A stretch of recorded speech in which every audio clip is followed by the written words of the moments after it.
Hi hello welcome to my channel. Tinsel town Hollywood ప్లాట్ఫామ్కి అదో అద్భుతమైన వారధి. అది చూపించే గ్లామర్ స్టార్డమ్ వంటి అబ్బురాలను తన కలగా మార్చుకుని అడుగులు వేసిన క్రిస్టల్ స్పెన్సర్ అనే అమ్మాయి కథే ఇది. అమెరికా కాలిఫోర్నియాలోని యూకియా నగరంలో క్రిస్టల్ పుట్టి పెరిగింది. తన 8 ఏళ్ల వయసులోనే తండ్రి చనిపోయాడు. క్రిస్టల్కు 2 సోదరులు. 15 ఏళ్ళు వచ్చేసరికి తల్లి కష్టం చూడలేక చదువు మానేసి ఉద్యోగంలో చేరి సంపాదన మొదలుపెట్టింది. యుక్త వయసు వచ్చేసరికి తన అందాన్ని మెచ్చేవాళ్ళు నటిగా ప్రయత్నించమని సలహా ఇచ్చేవాళ్ళు ఎక్కువయ్యారు.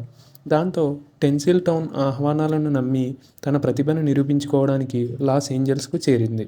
అక్కడ చిన్న ఉద్యోగం చేసుకుంటూ సుమారు 3 ఏళ్ల పాటు నటిగా మారేందుకు ఎన్నో ప్రయత్నాలు చేసింది.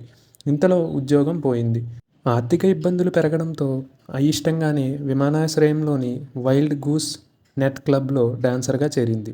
ఎంతో ఎదగాలని వచ్చి సమాజమే తప్పుగా చూసే క్లబ్ డాన్సర్గా మారి దిగజారిపోయా అని తన స్నేహితురాలు జూలీతో చెప్పుకుని బాధపడేది. నటి కావాలనే ప్రయత్నంలో ఆమెకు ఆంటన్ క్లెయిన్ అనే స్క్రీన్ రైటర్ పరిచయమయ్యాడు.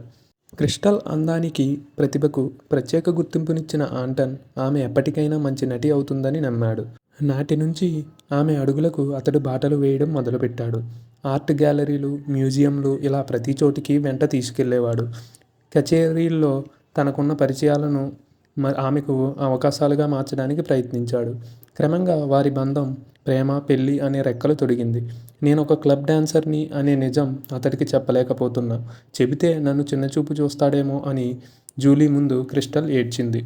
అయితే ఒకరోజు రాత్రి ఆంటన్ స్నేహితుడు ఆమెను క్లబ్లో చూసి ఆ నిజాన్ని ఆంటన్కి చెప్పాడు. ముందే చెప్పనందుకు కలత చెందిన ఆంటన్ క్రిస్టల్ని దూరం పెట్టేశాడు. కానీ ఆమె ప్రేమ ముందు అతడి కోపం చిన్నబోయింది. తిరిగి కలిశారు. క్రిస్టల్ని యాక్టింగ్ క్లాస్లోనే చేర్పించాడు. నిజానికి క్రిస్టల్లో అతడికి నచ్చని ఒకే ఒక్క విషయం ఆమెకు డ్రగ్స్, ఆల్కహాల్ తీసుకునే అలవాటు ఉండడం. వాటికి దూరంగా ఉండమని చాలాసార్లు గొడవపడేవాడు. ఒకరోజు ఆమెకు జపాన్లోని ఒక నైట్ క్లబ్లో హోస్టెస్ గర్ల్గా 3 నెలల పాటు పనిచేయాలంటూ పెద్ద ఆఫర్ వచ్చింది. ఆర్థిక సమస్యలు తొలగిపోవాలంటే దానికి వెళ్లడమే మేలని ఇద్దరూ నిర్ణయించుకున్నారు. మరునాడు తీవ్రమైన జ్వరంతో క్లబ్కి వెళ్లకుండా క్రిస్టల్ ఆమె అపార్ట్మెంట్లోనే ఉండిపోయింది. ఆ సాయంత్రం తన ల్యాండ్ ఫోన్ నుంచి ఆంటన్కి కాల్ చేసి జపాన్ నుంచి తిరిగి వచ్చాక పెళ్లి చేసుకుందాం అని చెప్పింది. అయితే మరునాటి నుంచి ఆమె ఫోన్ చేయలేదు. తిరిగి చేస్తుంటే కలవలేదు. సుమారు 2 రోజులు గడిచిపోయాయి. క్రిస్టల్ వర్క్ చేసి క్లబ్కి వెళ్ళిన ఆంటన్ గత 5 రోజులుగా ఆమె క్లబ్కు కూడా రాలేదని తెలుసుకున్నాడు. జపాన్ ఆఫర్కు ఓకే చేసి అక్కడికి వెళ్ళి ఉంటుందిలే అని అనుకున్నాడు. రోజులు గడిచాయి. ఒకరోజు అతడికి పోలీసుల నుంచి కాల్ వచ్చింది. క్రిస్టల్ని చివరగా ఎప్పుడు కలిశారు, ఏం మాట్లాడావు అంటూ చాలా ప్రశ్నలకు ఆంటన్ నుంచి సమాధానాలు రాబట్టారు. తరువాత వారం క్రితం క్రిస్టల్ తన అపార్ట్మెంట్లోనే చనిపోయింది. దుర్వాసన వస్తుంది అని పొరుగువారు కంప్లైంట్ చేస్తే తలుపు పగలగొట్టి చూశాం. మృతదేహాన్ని పోస్టుమార్టంకు పంపించాం అని చెప్పారు. ఆ వార్త విని ఆంటన్ షాక్ అయ్యాడు. వారం క్రితం చనిపోయిందంటే క్రిస్టల్కి జ్వరం వచ్చాక కూడా ఆల్కహాల్, డ్రగ్స్ వంటివి తీసుకుని ఆరోగ్యాన్ని మరింత పాడు చేసుకుంది కాబోలు అనుకున్నాడు ఆంటన్. అయితే క్రిస్టల్ అపార్ట్మెంట్లో ఉండే కొందరు అతడికి మరో షాకింగ్ విషయం చెప్పారు. క్రిస్టల్ మృతదేహం ఇంట్లో ఒక మూలన పడుంది.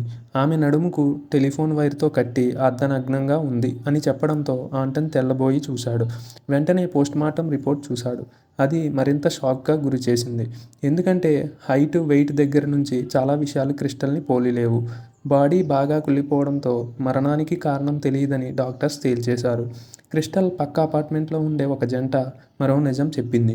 సుమారు వారం క్రితం ఒక రాత్రి క్రిస్టల్ అపార్ట్మెంటు నుంచి భీకరమైన ఏడుపులు, అరుపులు వినిపించాయని, ఎవరో ఎవరినో తీవ్రంగా హింసిస్తున్నట్లు వినిపించిందని, కానీ పోలీసులకు చెప్పాలంటే భయం వేసి ఆగిపోయామని చెప్పారు.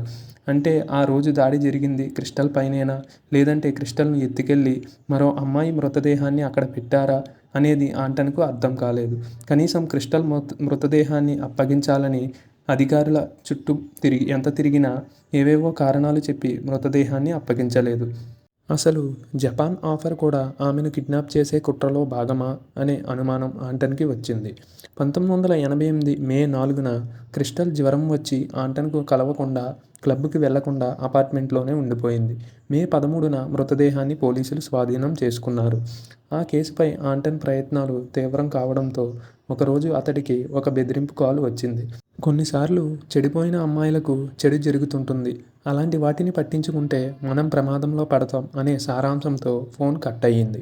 ఆ మాటలే ఆంటన్ అనుమానాలకు బలాన్నిచ్చాయి. అప్పుడే ఆంటన్ దృష్టి మాజీ కాలిఫోర్నియా హైవే పెట్రోలింగ్ అధికారి హోరేస్పై పడింది. నిజానికి క్రిస్టల్ పనిచేసిన క్లబ్కి రహస్య యజమాని అతడేనని అప్పటికే పుకార్లున్నాయి. అతడు చాలా క్లబ్స్, బార్స్ను బినామీ పేర్లతో నడుపుతుంటాడని ఆంటన్ విచారణలో తేలింది. పైగా తన స్నేహితులను, వ్యాపార భాగస్వాములను అలరించడానికి తన క్లబ్స్లో పనిచేసే డాన్సర్ని నియమించేవాడని, వారిలో క్రిస్టల్ కూడా ఉండొచ్చని కొందరు ఆంటన్కి చెప్పారు.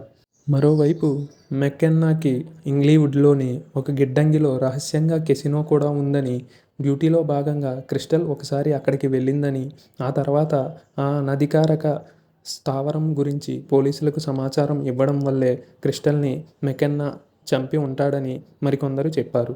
అయితే వేటికి సాక్ష్యాలు లేక, పోలీసు సహకారం లేక ఈ కేసు నేటికీ మిస్టరీగానే మిగిలిపోయింది.